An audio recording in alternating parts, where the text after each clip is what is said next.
The smart home hijack. Sarah thought she was being paranoid at first. It started 3 weeks after Marcus moved out. She'd wake up at 3 a.m., drenched in sweat, her bedroom feeling like a sauna. The thermostat read 78 degrees even though she'd set it to 68 before bed. Half asleep, she'd stumble to adjust it, muttering about the system malfunctioning. The breakup had been messy, but necessary. Marcus had been controlling during their 2 years together, questioning where she went, who she texted, getting angry when she didn't respond to his texts right away. The final straw came when he screamed at her for laughing at another man's joke at a dinner party. She'd asked him to leave for good that night, and surprisingly, he'd gone without much of a fight. "Too easy," her best friend Jenny had said. "Men like that don't just let go." Sarah had brushed it off. She was just glad it was over. But then came the voices. The first time, she was making coffee on a Saturday morning, Alexis suddenly spoke without being prompted. "You look tired, Sarah. Not sleeping well?" She froze, coffee pot in hand.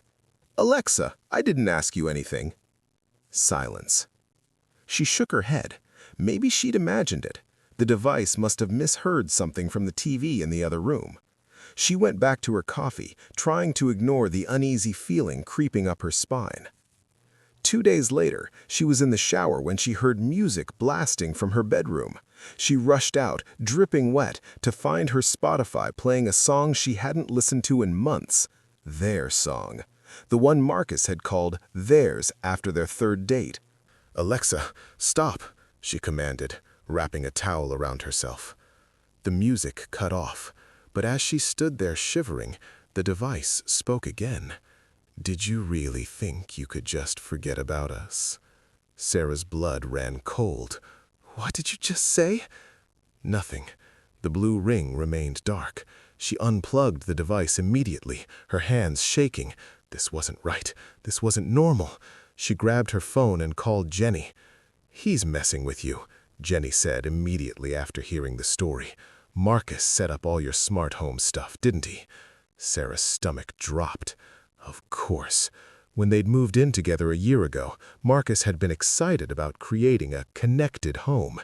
He'd installed the smart thermostat, the Alexa devices, the video doorbell, even the smart locks. He'd set everything up on his phone first, then added her as a secondary user. "Oh my God," Sarah whispered. "He still has access to everything."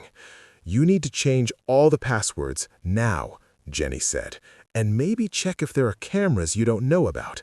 Sarah spent the next hour going through every app, every device. She changed her Amazon password, her Google password, her thermostat app password. She reset the doorbell camera and removed every shared user from her accounts. For good measure, she even factory reset the Alexa and set it up fresh. She felt better, safer, like she'd reclaimed her space. She woke up at 3:47 a.m. to a whisper. "I'm disappointed in you, Sarah." She bolted upright, heart hammering. The voice had come from the Alexa on her nightstand, the one she'd reset, the one that should have only her account on it now.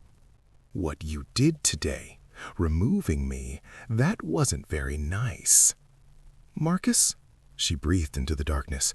"How are you? Did you really think changing a few passwords would keep me out?" The voice was calm, almost amused. "I built this system, Sarah. I know every device, every connection. I'm in the walls." She grabbed the Alexa and threw it across the room. It hit the wall and clattered to the floor. Silent. Her phone buzzed. A text from an unknown number. "Breaking my things now? That's not going to help." Another buzz. "I can see you sitting there in your blue pajamas." Sarah looked down. She was wearing blue pajamas. She jumped out of bed and ran to the window, searching the street below for his car. Nothing. Just empty sidewalk and parked cars under streetlights. Her phone buzzed again. "Not outside, sweetheart. Check your nightstand." With trembling hands, she opened the drawer. Beneath her books and journal was a small black device she'd never seen before, a camera no bigger than a USB drive with a tiny blinking red light. She was going to be sick. Sarah grabbed her phone and ran to the living room, turning on every light. How many were there? How long had he been watching? She started tearing through her apartment, checking shelves, looking behind picture frames, examining smoke detectors. She found 4 more cameras. One in the living room behind the TV, one in the bathroom air vent, one in the kitchen cabinet, one behind the full-length mirror in her bedroom. Every private moment, every phone call with Jenny, every time she'd changed clothes, showered, cried on the bathroom floor after the breakup, he'd seen it all. Her phone rang. Marcus. She answered, her voice shaking with rage. "You sick son of a—" "I miss you," he said simply. "I just wanted to feel close to you." "You've been watching me. You've been in my home, planting cameras, listening to everything." "It's not your home, Sarah. It's our home. I lived there too, remember? I paid half the rent. I made it smart for us." "You moved out. We're done, Marcus." "We'll never be done." His voice hardened. "You're mine. You'll always be mine. And if I can't have you, I'll make sure no one else can either." The line went dead. Sarah called 911 with shaking hands. As she gave the operator her address, the lights in her apartment began flashing on and off. The thermostat cranked up to 90 degrees. The TV turned on, blasting static at full volume. "He's in my system," she told the operator. "He's controlling everything remotely." The front door lock clicked. Sarah's blood turned to ice. She had a smart lock. Marcus had set it up. Marcus had the code. Marcus could open her door from wherever he was. She ran to the door and threw the deadbolt, the manual one that couldn't be controlled by an app. She dragged a chair against it for good measure. "Police are 3 minutes away," the operator assured her. "Stay on the line with me." Her phone buzzed. Another text. "Why are you making this difficult? I just want to talk." Another buzz. "I'm not a monster, Sarah. I love you." Another. "Let me in." Another. "Let me in." Another. "Let me in." The doorbell camera activated, its speaker crackling to life. "Sarah, open the door." But it wasn't coming from outside. The voice was in the living room, in the bedroom, in the kitchen, every Alexa device speaking in unison, even the one she'd thrown and broken, its cracked speaker distorting his voice into something monstrous. "I'm right here, Sarah. I've always been right here. In the walls, in the wires. You can't keep me out." The smart TV switched on, showing grainy footage, recordings from the hidden cameras. Her sleeping, her crying, her dancing in the kitchen last Tuesday when she'd thought she was alone. "I know everything about you, every movement, every breath, every heartbeat." Sirens wailed in the distance, getting closer. The doorknob rattled.